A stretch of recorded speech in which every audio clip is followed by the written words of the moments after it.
After 10 years abroad, building a life for myself, I finally came home. I missed my village, the bustling markets, the laughter-filled evenings. But most of all, I missed my family. My aunt Ngozi raised me after my parents passed away when I was just 6.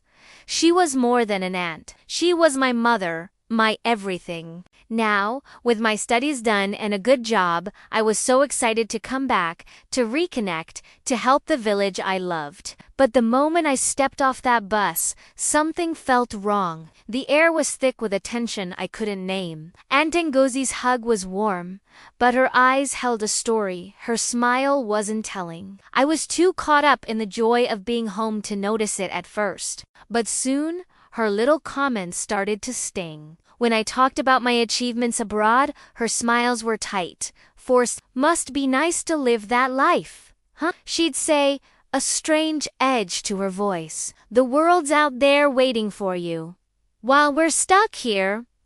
I tried to shrug it off as just a little envy, but it grew colder, sharper. When I was invited to a community meeting to talk about village development, she tried to cut me down. Are you sure they want you to speak? There are people here with more experience.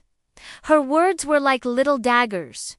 But I went anyway. The meeting was a success, but her coolness had turned into a dark, bitter cloud that followed me. The real storm broke one evening at dinner. Do you know what I've done for you all these years? She snapped, her eyes blazing with a fire I'd never seen. I raised you, gave you everything. And now you come back, all polished and important, and everyone loves you. What about me, Teo? What about my sacrifices? I was speechless.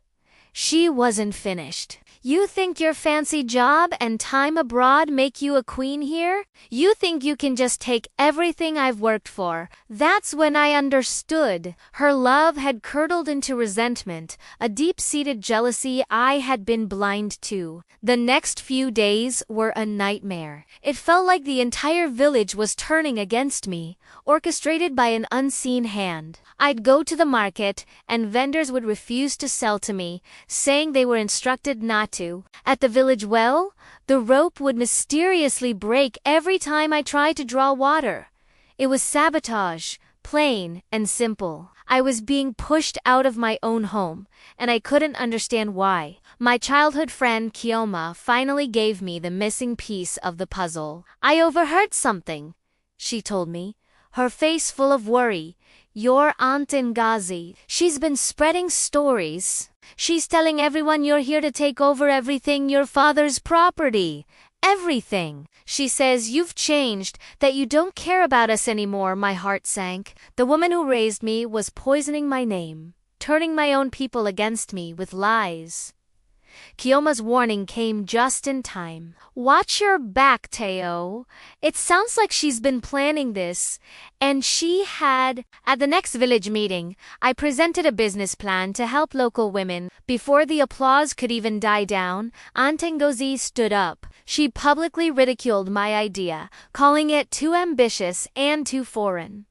She claimed I didn't understand our people's real needs. Later, I heard she'd been calling me arrogant, saying my education had made me look down on the village. She was systematically trying to destroy my reputation. I was heartbroken, but I refused to be broken. Her jealousy wouldn't defeat me. I decided to fight back. Not with anger, but with action. I doubled down on my community projects, finding creative ways to help the villagers directly, bypassing her roadblocks. I had to prove my worth, not just to them, but to myself. Then, one day, while sorting through old family papers, I found it. A letter my father had written to Ngozi just before he died.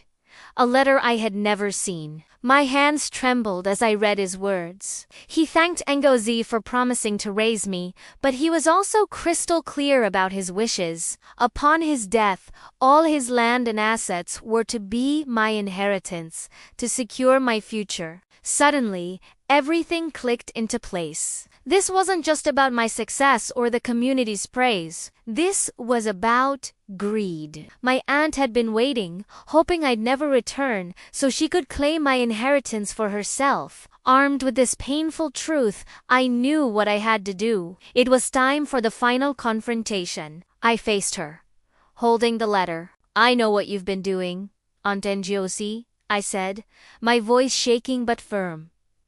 "I found my father's letter. The land is mine. He wanted me to have it." The color drained from her face. The truth had cornered her. She tried to fight back, her voice trembling with rage. "You're just a child. I did everything for you, and this is how you repay me." I shook my head, a sad finality settling over me. "No, Aunt. You're the one who forgot what family means. I'm not here to take from you. I'm here to give back to our village, and I won't let you stop me." Standing my ground was the hardest thing I've ever done. I reclaimed my inheritance and, more importantly, my place in the community. Our relationship would never heal, but I learned a powerful lesson. Jealousy can be a poison, even from those who are supposed to love you most. But it can't break your spirit if you refuse to let it. It can't stop you from fighting for what's right and building the future you deserve. Thank you so much for watching my story. If it resonated with you, please give it a like and subscribe for more content. See you next time.